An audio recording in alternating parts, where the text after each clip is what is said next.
imágenes que están viendo no fueron grabadas en la Plaza Garibaldi de Ciudad de México, no. Esto lo grabó José Manuel Rodríguez, enviado especial de CNN en español, a la celebración por los 500 años de La Habana. Una serenata en La Habana Vieja, interpretada por un grupo de mariachis cubanos. No me pregunten cómo lo hacen, pero estos señores, pudiendo tocar una guaracha como Dios manda, cantan y tocan una ranchera como Pepe Aguilar o Vicente Fernández Padre. Esa es, señores, la otra Habana, que vive y sobrevive a la contingencia política, a la desidia y a la pobreza. Una ciudad que intenta compasar su ritmo al de todo un país, que a veces parece estancado y otras veces parece disparado hacia algo que la gente necesita ver como el futuro, y tal vez sea el futuro. La escritora cubana Daina Saviano viene a presentar esta noche su nueva novela Los hijos de la diosa Huracán, en la que prefigura otra Cuba, la vida en una isla dentro de 40 años, en un momento en que Cuba va a tener sus primeras elecciones democráticas en casi un siglo. Claro, los más cínicos dirán que Saviano es una optimista impenitente. ¿Y por qué no? Que ya es hora, ¿no? Otro escritor cubano y periodista, Armando Lucas Correa, el editor de la revista People en español, la revista hispana de mayor circulación en los Estados Unidos, viene con novela nueva. Le ha tomado el gusto a repasar la historia y desdramatizarla, al margen de las cejas levantadas y los golpes de pecho de los que viven a merced de las certezas inamovibles. Correa presenta su segunda novela, La hija olvidada. Dos escritores cubanos que huyen del maniqueísmo y las trincheras ideológicas, costras terribles donde las haya. Si les parece bien, comienza Camilo, que hablando y leyendo se entiende la gente.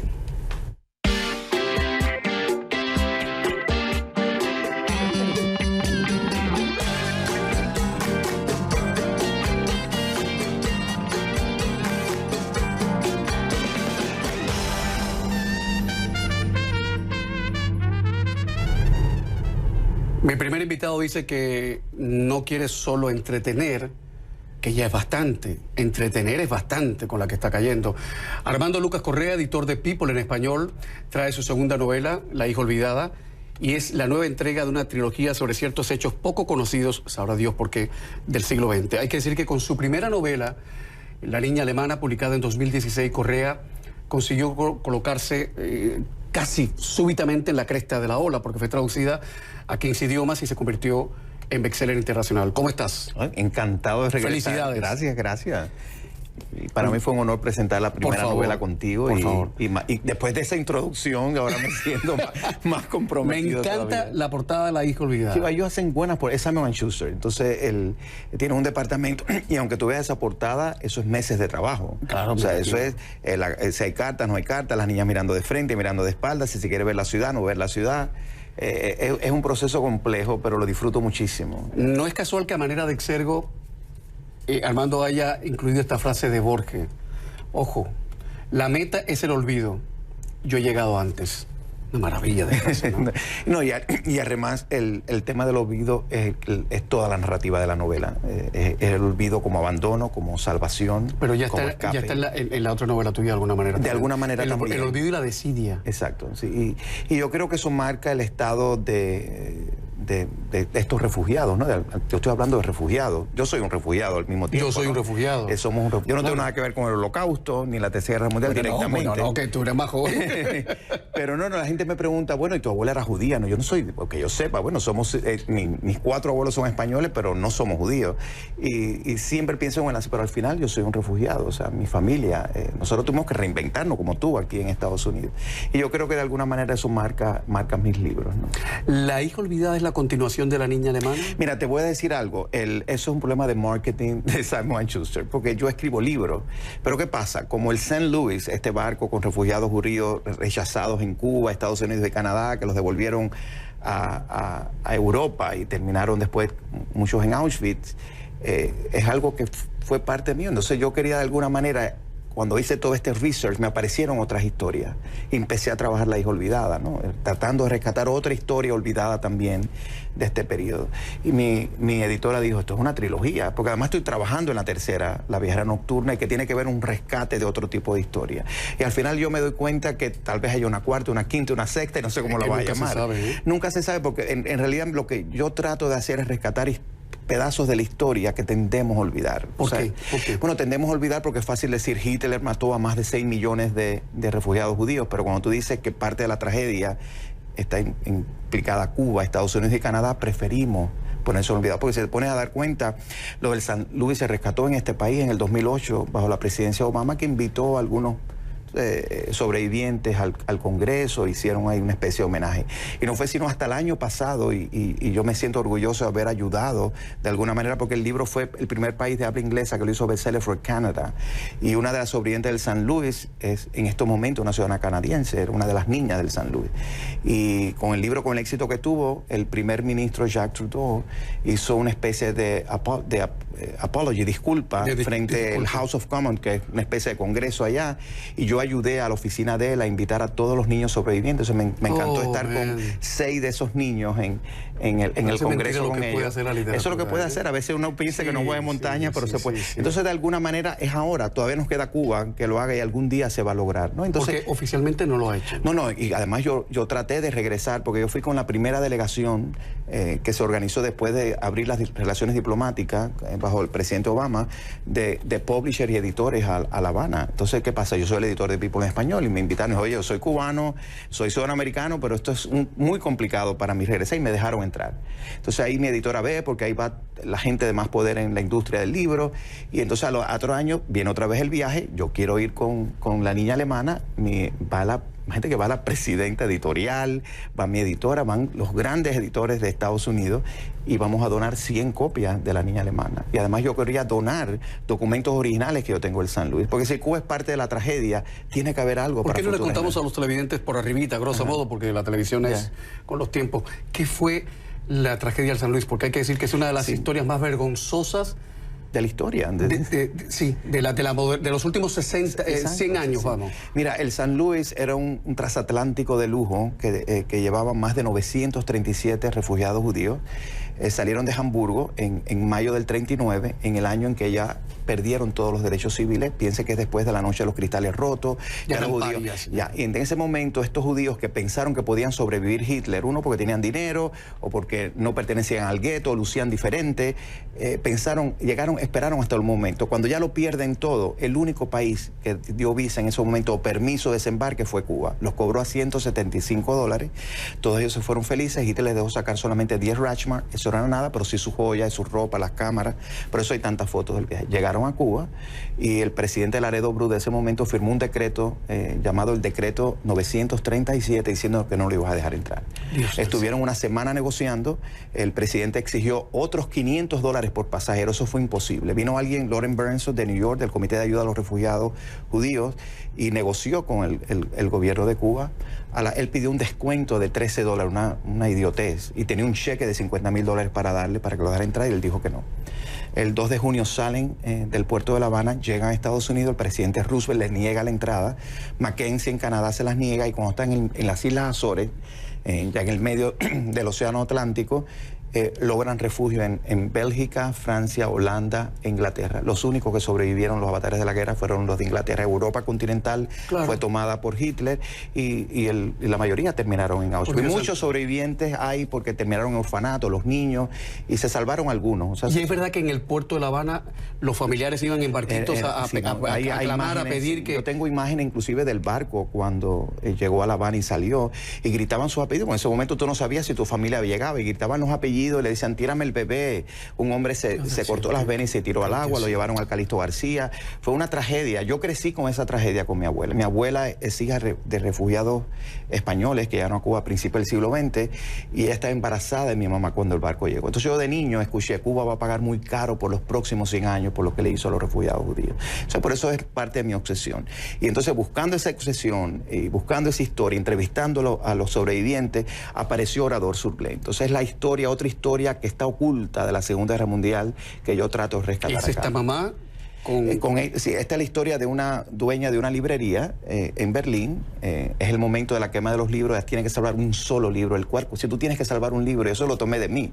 Cuando yo salí de Cuba, que llego a Miami, yo quería sacar mis libros. Y mi abuela decía, esta mujer quería llevarte un solo libro. Esa, llevo el más grande, el más pesado, el más pequeño. Y si te digo cuál saqué, es ridículo. ¿Cuál sacaste? Madame Bovary, de Flaubert. Averigua tú por qué. Yo soy Madame Bovary, como decía Flaubert. Y bueno, y mi hija es una novela modernísima. No, y también era una historia personal que tenía, inclusive mi hija se llama Emma, por Emma Bovary, o sea, si te pones a pensar. Y yo estaba obsesionado con eso. Y recuerdo, yo queriendo saber, entonces si tú tienes que salvar uno, ¿cuál libro salva? Esta mujer salva su libro más preciado, huye al sur de Francia con sus 2 hijas pequeñas, el libro más preciado. Llega al sur de Francia con una hija y son las páginas de ese libro. Pero ahí sucede un hecho histórico que yo rescaté, que es Oradour-sur-Glane, esta pequeña aldea en el sur de Francia, que un día de verano, en la década del 40, creo que es 1940, llegan los alemanes, llegan los nazis. Ellos no habían visto un nazi en su vida, por eso estaban en Limoges, en las ciudades grandes. Metieron a todas las mujeres y los niños dentro de la iglesia y los quemaron vivos. Dios. La iglesia desapareció, 647 habitantes. El pueblo desapareció. O sea, yo vi postales, traté de indagar por qué de esto no se habla. Fui a Limoges, nadie conoce dónde está Oradour-sur-Glane. A mí me impresionó el nivel de ignorancia que había con esa parte de la historia. Y sabía que había un par de sobrevivientes. Yo digo, quiero ir a ver. Cuando llegue Camilo, es devastador la dimensión no es un par de calles. Yo pensé en la iglesia, no, es una ciudad. Es como si hubieran quemado Hialeah, o sea, no sé cómo explicar. Te entiendo perfectamente. Entonces, para mí esa dimensión, entonces, ¿por qué no hablas de eso? Porque fueron los que ordenaron la matanza, ayudados por los gendarmes franceses. Bueno, en París, ¿te acuerdas lo del el velódromo de París que metieron? Y tú preguntas en París. Es la policía francesa. Y te dicen, mira, no recuerdo o no sé, no. En una de las cartas de la madre se lee, cada día que pasa el mundo es más oscuro. Y si nos olvidas, no importa. Lo único que te pido es que no olvides tu nombre. En La hija olvidada, una vez más, son las mujeres las que cortan el bacalao, las que llevan el peso de todo. Yo creí un matriarcado. Yo crecí con mi abuela, mi mamá. Mi mamá se divorció de mi papá cuando yo tenía 2 años y medio. Ella quería ser ingeniera. ¿Y echó para adelante sola? Y se hizo una carrera y viví con mi mamá, mi abuela, mi hermana, mis primas, mis tías.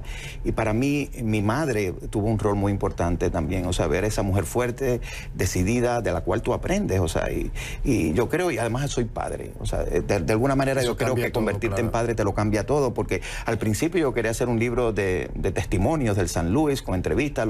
Cuando yo tuve una hija, todo cambió. O sea... Voy a poner publicidad. Me están preguntando en redes sociales si el libro está en las librerías físicas, si está en Amazon, está en todas partes ya. Está en todas partes. Y yo creo que te tienen en Colombia también. Colombia es el primer país de habla hispana que lo hizo un bestseller, La niña alemana y La hija olvidada.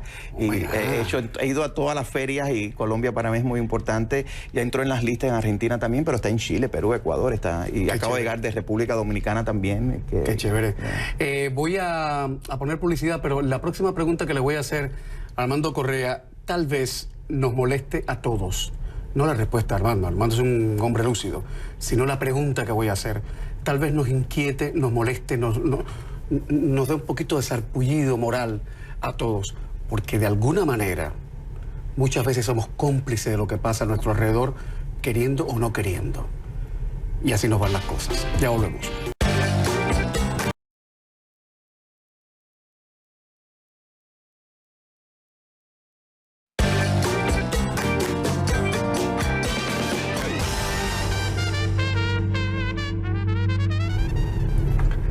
La hija olvidada es la segunda novela de Armando Correa y es la historia básicamente de una madre y 2 hijas a las que la comunidad internacional ignora, como hoy son ignorados y ninguneados miles de inmigrantes desesperados.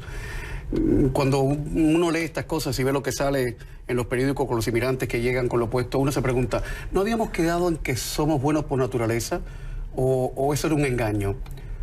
La pregunta, Armando, es, ¿Hitler creció por generación espontánea? No. O Fidel creció por generación espontánea. Y todos aprenden de los, tú sabes, todos aprenden de los otros. Y hablando de Fidel, si tú lees la historia de Mansolverá, y yo lo he leído en paralelo, léanlo en paralelo a Mi lucha de Hitler. Es la misma estructura. O sea, uno pide la pureza de la raza, el otro pide la pureza de las ideas.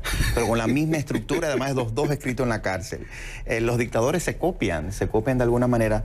Pero yo creo que, y hablando de Hitler, ¿no? Porque es el ejemplo que podemos tener del cual sale todo. Yo siempre digo que una de las razones, y lo aprendí promoviendo el libro en Australia, y mira qué sencillo fue. Yo estoy promoviendo el libro también es un bestseller en Australia, me sorprendió porque Canadá lo justifico, porque hay una sobreviviente ahí y fue implicado en la tragedia, pero bueno, ellos me dicen, Armando, este libro es muy oportuno porque están miles de refugiados sirios atravesando Europa, era en el momento ese. Tú escribiste este libro inspirado en eso, y dice, este libro llevo escribiendo 10 años, y aunque tú lo ves ahora, yo lo terminé hace 2. Pero te voy a decir algo, todo esto tiene que ver, y es la existencia de Hitler y nuestros dictadores, es que nosotros tenemos miedo del otro. O sea, eso es parte del DNA, de tuyo, mío, o sea, no me estoy excluyendo. Y que no justifica nada. No, nosotros tenemos miedo al que tiene un color de piel diferente, al que tiene un acento diferente, al que tiene una orientación sexual diferente, al que cree un Dios diferente. Nosotros queremos que nuestros hijos se casen a alguien parecido a nosotros. O sea, ese es el pánico. Nuestros vecinos tienen que ser iguales. Entonces, esa fue la teoría de Hitler. O sea, es buscar la única raza, la perfecta, la que él piensa que es única. Y ahora yo estoy estudiando las medidas, como medían la nariz, el tamaño de la frente, el color de la piel, cómo tú lograr, si vas al verano y tu piel se escurece, cómo perder otra vez el pigmento y llegar a tu blancura. Qué locura, por Dios. O sea, y las medidas y cómo el cerebro eso afecta. Y después viene el cuerpo erecto. O sea, ellos acusaban de que la raza que no es aria es más como si fuera un mono, tú sabes. Entonces tú empiezas a estudiar todo eso y te das cuenta, es el miedo al otro. Y señores, somos seres humanos, pero somos muy diferentes. Todos son muy diferentes, hay que aceptar las diferencias. Yo puedo entender eso, porque está en nuestro ADN, en nuestra naturaleza, recelar del otro, sobre todo cuando somos más incultos, hemos viajado menos, etcétera, o tenemos una opinión muy alta de sí mismo. Lo que cada día me cuesta entender con la vejez es que aplaudamos con tanta displicencia y con tanto entusiasmo a los idiotas que propugnan que hay seres de primera clase y seres de segunda clase, porque hoy se sigue aplaudiendo. Eso es parte del populismo. O sea, a mí me parece que, y te digo, porque a nosotros es más fácil porque crecimos en Cuba y entendemos más, pero cuando tú pones a analizar la izquierda latinoamericana que idealizó Cuba, o la izquierda de Hollywood también. ¿Entiendes? Pero la izquierda de Hollywood y la izquierda de Europa, yo la justifico. Porque si tú vives en un mundo perfecto y todo funciona, tú tienes que pensar en los pobres y dar un poquitito de mendicidad para tu conciencia y mandar 3 espejuelos a África. Tú sabes, claro. Pero en la izquierda latinoamericana, ahí ya es diferente. Entonces, pero Venezuela es una lección. Y lo está viendo Colombia. O sea, Venezuela es la cloaca de América Latina y es el país más rico del continente. Entonces, la izquierda lo ha convertido en la cloaca. O sea, has perdido todo. Entonces, eso es una lección, porque Venezuela es Cuba. Entonces, Cuba todavía sigue un poquito idealizado, porque nadie conoce la verdadera. Y es muy fácil ser de izquierda en América Latina viviendo fuera de la real izquierda. Exacto, ¿no? Exacto. De la primera novela de Correa se dijo que era fascinante, que el autor demuestra su extraordinario talento en la descripción de los personajes, que Correa es dueño de un deslumbrante poderío verbal. ¿Es cierto que tú fuiste el primer sorprendido del super éxito que tuvo la primera novela? Mira, yo soy un escritor cubano que vive en Nueva York, que escribe en español para el mercado de Estados Unidos, no importa qué lenguaje tú hables, qué lengua tú tengas. Con mi editora sabíamos que teníamos un público que podíamos llegar y podíamos... Pero mi nombre es Armando Lucas Correa, o sea, yo no soy John Smith, y hay un problema grave en Estados Unidos. Estoy hablando en el libro en inglés. En Estados Unidos se lee el 0.2% de traducciones nada más, o sea, los americanos no leen traducciones, aquí se traduce muy poco, y de pronto mi libro se traduce, más allá de que en español yo lo entiendo, tengo una audiencia, haya sido un bestseller en español. Eso lo puedo entender porque yo me muevo en la revista People en español, tengo una audiencia, la gente me conoce, pero en inglés a mí nadie me conoce, y de pronto nosotros empezamos a ver las ventas, eso se empieza a distribuir, de pronto tú ves pedidos de decenas de miles en diferentes partes de Estados Unidos, después lo adquiere Canadá, Australia, Inglaterra, y después empieza Alemania, o sea, se justifica Alemania, Italia, Suecia, Holanda, Dinamarca, Portugal, Brasil, o sea, ahí empezamos a asombrarnos, y empieza después Turquía, Taiwán, Grecia, o sea, ahí ya se nos fue. ¿En qué radica el tema? ¿Que es a mí me parece, universal? mira, yo más allá de una historia universal, y yo creo que eso es algo que yo logro una conexión emocional. O sea, yo soy un escritor y a mí me gusta cuando yo leo tener una conexión emocional con la historia, con los personajes, o con el estilo, o con mi lenguaje. Pero yo tengo que comunicarme emocionalmente. Y como tú mencionaste, yo pienso que cuando tú lees tienes que entretener, eso es fundamental. Total. Pero hay una cosa, no tenemos tiempo, entonces tienes que aprender algo. Exacto. Y de mis libros tú siempre aprendes algo.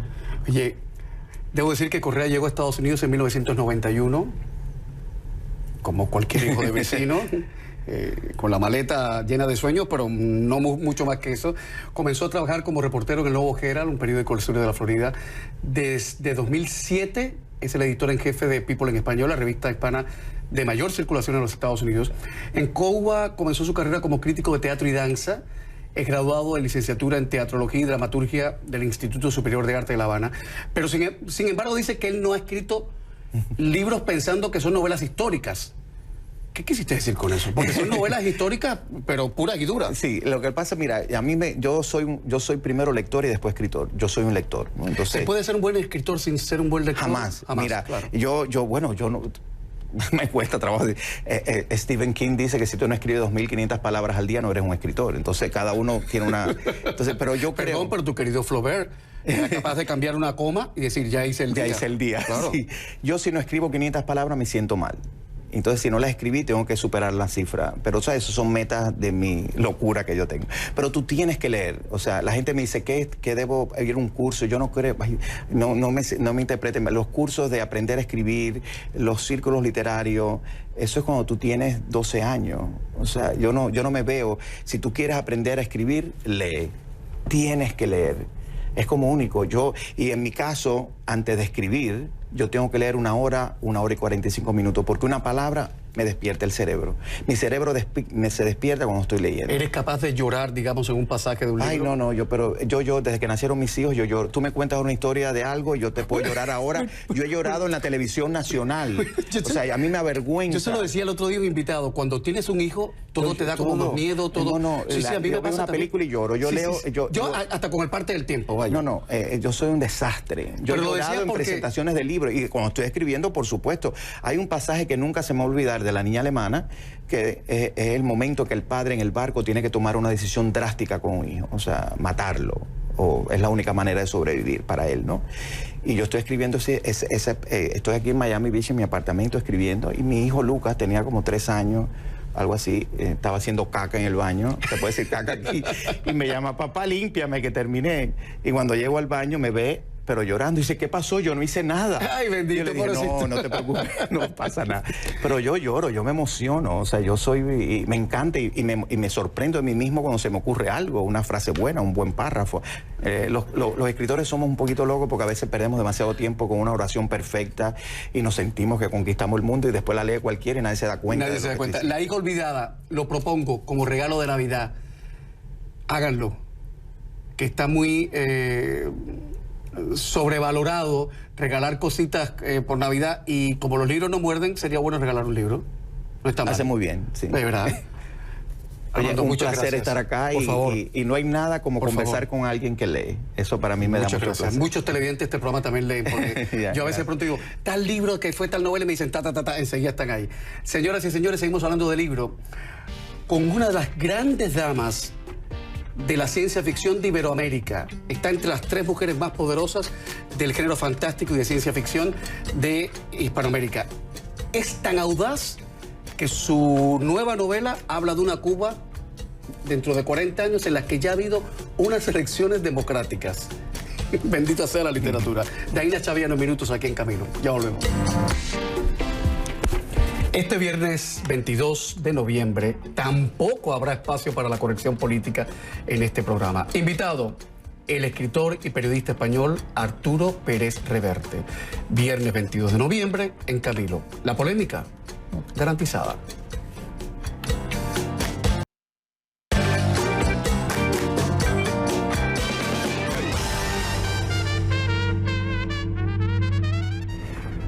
Bueno, yo admito que no sé si es verdad, pero quienes la conocen dicen que Mi segunda invitada, la escritora cubana Daina Chaviano, de chica, de pequeñita, llegó a pintar en la azotea de su casa habanera avisos para los extraterrestres.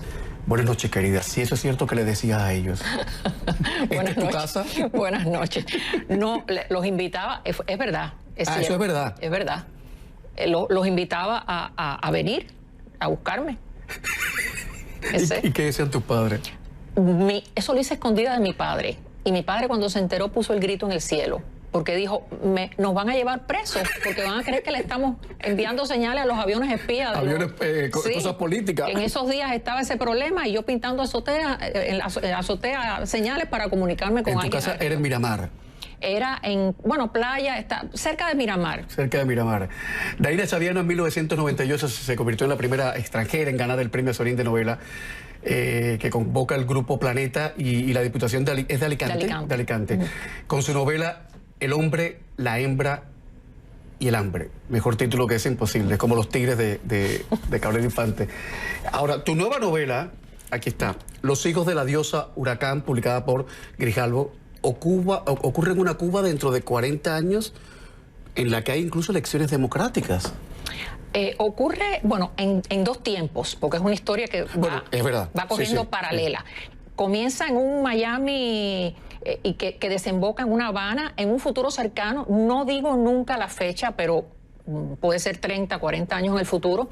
Y va después 500 años atrás, en el mismo momento en el que los conquistadores españoles están comenzando a plantar sus primeras villas en Cuba, y los indígenas cubanos es una cultura viva, los taínos, es una cultura viva, y están se producen estas primeras relaciones, estos primeros contactos, y va ahí en dos tramas paralelas. Tú has dicho a la agencia EFE que estabas harta de las distopías, aunque las distopías venden mucho. Mira a Atwood, a Margaret Atwood, ahora todo el mundo la ha descubierto, es una escritora mayúscula, pero bueno, que estabas harto de las distopías y de los mundos tan oscuros que siempre hablamos cuando de nuestros países se trata. ¿Es por eso que si tú vas a esta Cuba en unos 40 años hacia adelante? Yo creo que, todo el mundo sabe que cuando el ser humano trata de inventar cualquier cosa, lo primero que tiene que hacer es visualizarlo, imaginarlo, componerlo, planearlo. Y a partir de ahí entonces comienza, digamos, el camino para llegar a lo que quiere. Y yo creo que eso es igual y sucede igual en la vida, en todo. Constantemente estamos hablando del futuro del mundo, y de Cuba, en el caso de Cuba, donde todo es terrible. O es un planeta, un mundo, una sociedad que ha caído bajo una dictadura férrea, o hay una catástrofe, todo es un nivel de angustia tan grande que me parece que si seguimos pensando y visualizando el mundo y el futuro así, pues para allá vamos a ir.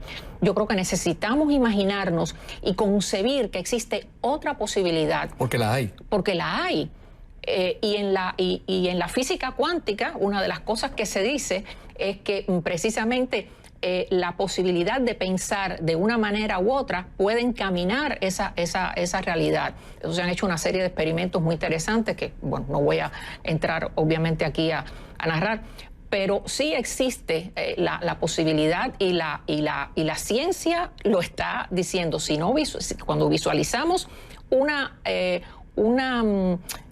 vía, esa vía puede producirse. Ahora, si nos apartamos de ella y no la vemos, nunca llegamos a ella. En Los hijos de la diosa Huracán, la historia arranca con un asesinato en Miami. Sí. Empieza... ¿Puedes soltar prenda sin hacer spoiler? ¿Cómo se dice spoiler en español? Soltar prenda, traicionar la historia. Sí, no sé. Soltar prenda, en fin. Sí, empieza con un asesinato en la pequeña Habana. En realidad hay un prólogo, digamos, en el que una niña es rescatada del mar, la zona del Triángulo de las Bermudas, por 3 pescadores. Y es una niña que ha sobrevivido a una tormenta de 3 días con 3 noches, y de pronto... ¿Sabes que yo pensé enseguida en La caridad del cobre? Fíjate tú lo que es la polisemia de la literatura. Es que yo pensé en la Virgen de la Caridad del Cobre. Sí, es que no estás bueno, descaminado. Está bien, perfecto. Por ahí un poco va la cosa. Hay una simbología que tiene que ver con la Virgen de la Caridad. Y Y esta niña, 25 años después, va a estar enredada en medio de esta trama, de este asesinato, que comienza, bueno, hay un robo y un asesinato y hay un símbolo que la policía de Miami, los detectives no acaban de, o sea, se dan cuenta que es clave para descubrir el porqué de ese asesinato. Y de pronto uno de ellos descubre que se acaba de descubrir en Cuba, en una tumba indígena, hay un enterramiento con características muy extrañas que el lector verá. Y en ese enterramiento extraño, junto a él hay un manuscrito que parece que está en clave y hay un símbolo. Y ese símbolo está vinculado con este asesinato que ha ocurrido en Miami. Todo está ahí. Entonces, sí, es una maraña de Voy elementos. a poner un tint de publicidad, pero quiero que me cuentes, después de publicidad, cómo fue investigar durante 10 años para escribir esta novela, cómo fue trabajar con expertos en manuscritos antiguos. A mí me da mucha risa mis compañeros de televisión, los televisivos, cuando publican sus libros televisivos, que los paren o los perpetran cada 2 años. Los presentadores hacen libros de su memoria, en fin, y los escritores de verdad se demoran 10 años, por Dios. Pero bueno, a cada quien lo que le toque, en fin. ¿Ponemos publicidad? Publicidad, ya volvemos.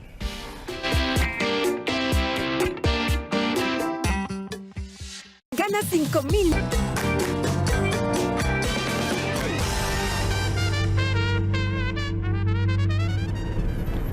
Diez años de investigación pura y dura para escribir Los hijos de la diosa Huracán. ¿Cómo fueron esos 10 años?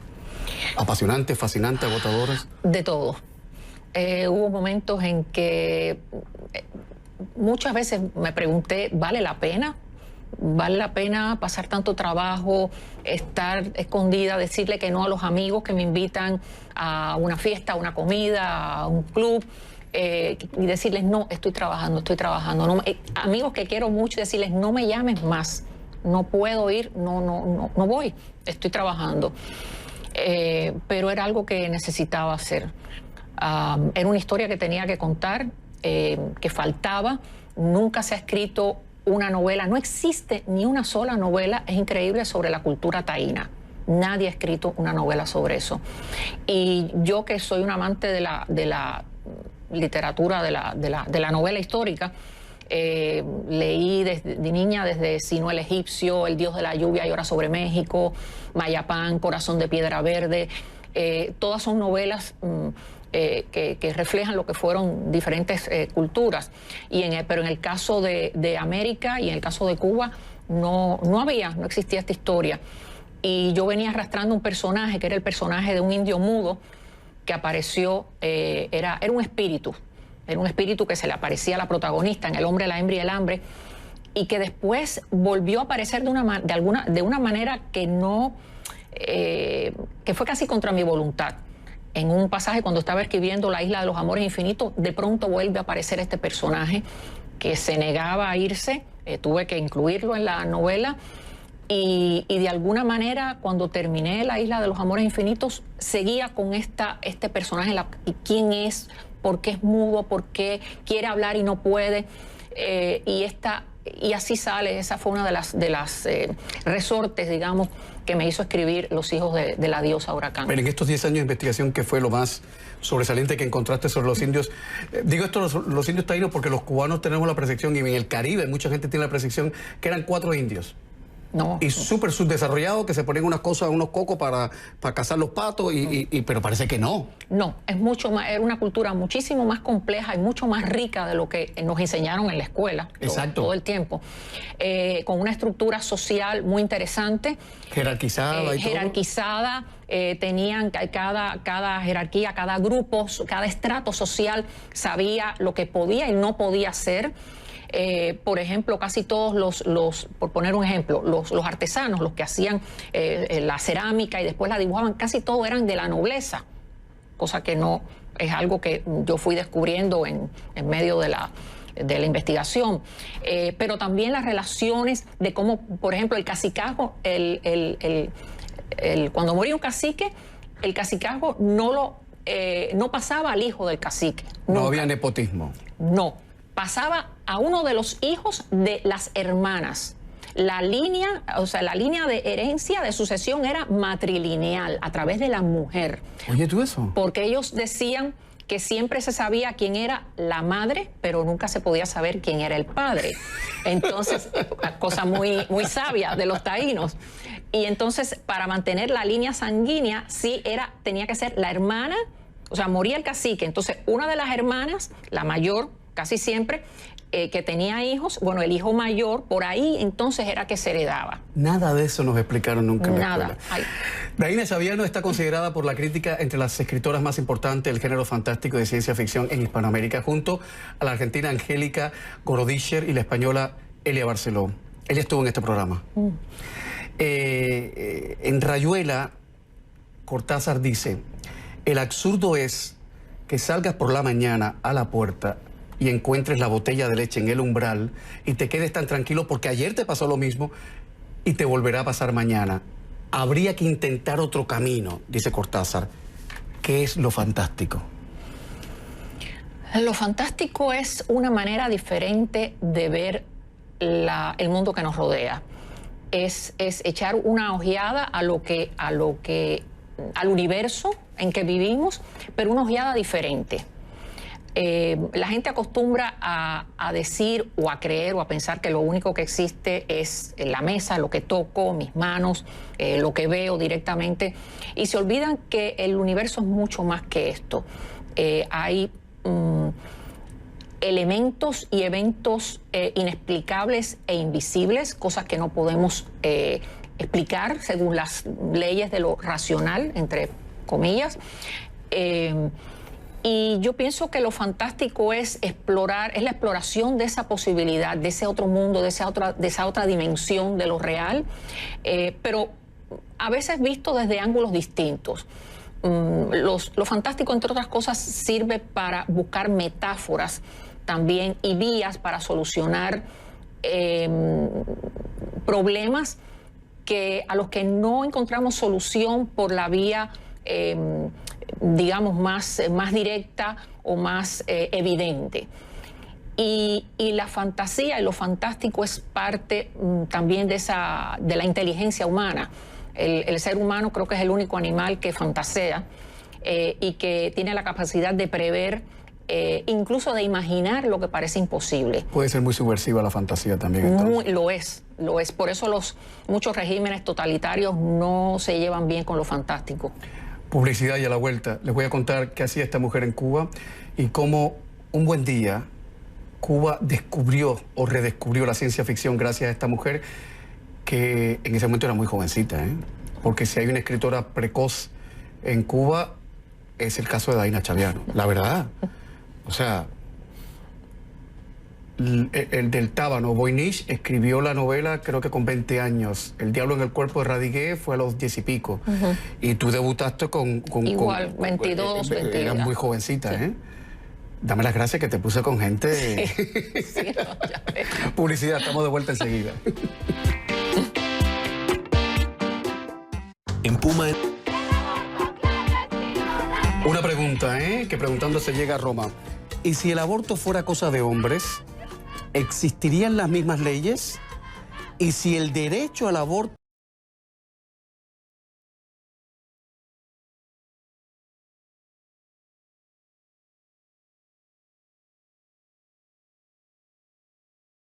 fuera cosa de hombres, existirían las mismas leyes? ¿Y si el derecho al aborto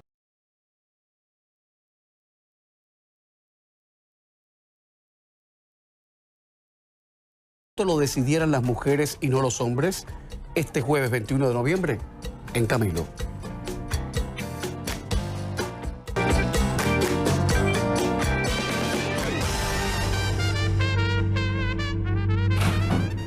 En el año 1980, que fue un año traumático en muchos sentidos para Cuba, Daina Chaviano todavía vivía en la isla y debutaba con Los mundos que amo, premio David de ciencia ficción. Era la obra madura de una adolescente precoz, de alguna manera. 200.000 ejemplares en menos de 2 meses. Versiones en radio, versiones en fotonovela. Era como si Cuba redescubriera la ciencia ficción. Mi pregunta es, ¿Cuba vivía a espaldas de la ciencia ficción o Cuba... lo que pasaba es que Cuba andaba a merced de la abrumadora realidad política implantada por Fidel Castro? ¿Qué pasaba? Bueno, lo que pasa es que, bueno, para empezar, el gobierno cubano tuvo una época que prohibió todo lo que fuera fantasía. ¿Por qué? porque decían que la fantasía y todo lo que tuviera que ver con la imaginación y el romanticismo, la fantasía nace del movimiento romántico, además, del siglo XIX, era un rezago burgués, que esas eran ideas en fin, de penetración cultural, como le decían ellos, y penetración ideológica, y prohibieron la fantasía durante mucho tiempo. Lo que promulgaban era el llamado realismo socialista, toda la literatura y el cine tenía que hablar de los campesinos, de los obreros, en fin, todo este tipo de cuestión. Y ocurrió que en ese momento existía todavía la Unión Soviética y los soviéticos empezaron a enviar a Cuba la famosa revista Sputnik, famosa en Cuba. Que olía muy rico, sí. Y entonces había cuentos de ciencia ficción y parece ser que de alguna manera los ideólogos dijeron, bueno, si los rusos si los soviéticos están publicando ciencia ficción, por lo menos esa parte de la fantasía no debe ser tan mala. Y ahí fue que empezó a abrirse un poco otra vez este género, digamos. Es que la fantasía es subversiva. Lo es. Es subversiva. De hecho, los primeros libros que empecé a escribir, empecé a decir muchas cosas disfrazadas de fantasía. Hay que decir que esta no es una novela de ciencia ficción, No. propiamente. ¿Se va a presentar en la Feria del Libro cuándo y dónde?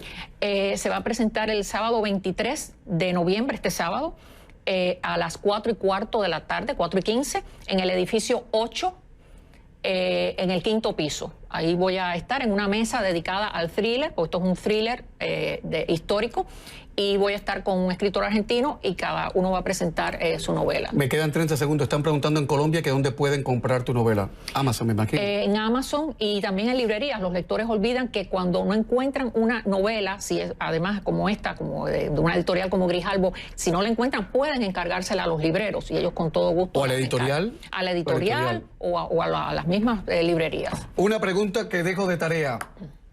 ¿Hay algo que no venda Amazon? Los más optimistas dirían nuestras almas. Ver para creer. Ver para creer. Mañana o este jueves en el programa, ¿qué pasaría si todo el tema del aborto fuera cosa de los hombres? Si los que tuviesen que abortar fuesen los hombres. Hasta entonces, buenas noches y que la buena suerte nos acompañe a todos, hombres y mujeres. Chao.